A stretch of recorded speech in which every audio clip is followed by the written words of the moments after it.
যুদ্ধবিরতি বহাল থাকায় উপসাগরীয় দেশগুলো স্বস্তি পেয়েছে। আরব উপসাগরীয় দেশগুলো স্বস্তি পেয়েছে, এই আশা করেছে যে ইসরায়েল ও ইরানের মধ্যে যুদ্ধবিরতি বহাল থাকবে। সংঘাত শুরু হওয়ার পর থেকে কাতার, সৌদি আরব এবং ওমান সহ কিছু উপসাগরীয় রাষ্ট্র মার্কিন প্রেসিডেন্ট ডোনাল্ড ট্রাম্পের সাথে উন্মুক্ত আড়ালে কূটনীতিতে লিপ্ত হয়েছে। কিন্তু যে মুহূর্তে ট্রাম্প ইরানের পারমাণবিক স্থানায় হামলা সিদ্ধান্ত নিলেন, উপসাগরীয় নেতারা বুঝতে পারলেন যে তাদের হাতের মুঠোয় খুলে ফেলা হয়েছে। সোমবার কাতারে মার্কিন সামরিক ঘাঁটিতে ইরানের হামলার পর উদ্বেগের অনুভূতি স্পষ্ট হয়ে ওঠে। এই অঞ্চলে বেশ কয়েকটি মার্কিন সামরিক ঘাঁটি রয়েছে, যেখানে 40,000 থেকে 50,000 সৈন্য মোতায়েন রয়েছে।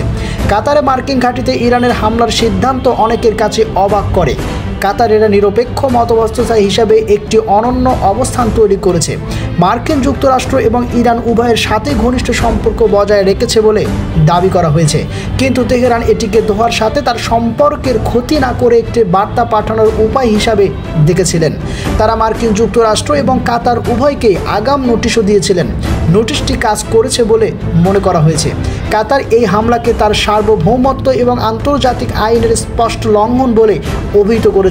তবে তার প্রধানমন্ত্রী মোহাম্মদ বিন আব্দুল রহমান বিন জসিম আল থানি আশাবাদ ব্যক্ত করেছেন যে সময়ের সাথে সাথে সম্পর্ক স্বাভাবিক অবস্থায় ফিরে আসবে। হামাস নিয়ন্ত্রিত স্বাস্থ্য মন্ত্রণালয়ের পরিসংখ্যান অনুসারে ইরান ও ইসরায়েলের মধ্যে 12 দিনের যুদ্ধে গাজায় প্রায় 888 জন ফিলিস্তিনি নিহত হয়েছিল।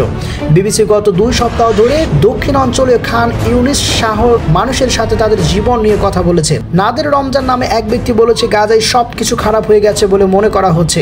ইসরায়েলি বোমা হামলায় তীব্রতা রয়েছে, ক্ষয়ক্ষতি বেড়েছে এবং কিছু এলাকায় অনুপ্রবেশ প্রসারিত হয়েছে। আমরা কেবল ধ্বংস অনুভব করেছি, তিনি বলেন। সানা আবু মুসা বলেন, ইরান ও ইসরায়েলের মধ্যে 12 দিনের সংঘাতের সময় গাজার পরিস্থিতি খারাপ থেকে খারাপের দিকে এগিয়ে গিয়েছিল। মৃত্যু, উচ্ছেদ এবং বোমা হামলায় একই রকম ছিল। তিনি বলেন, যদিও তার পরিবারের জন্য খাবার খুঁজে পাওয়া আরও কঠিন হয়ে পড়ে এবং তারা নিরাপত্তার সন্ধানে এক জায়গা থেকে অন্য জায়গায় যেতে বাধ্য হয়।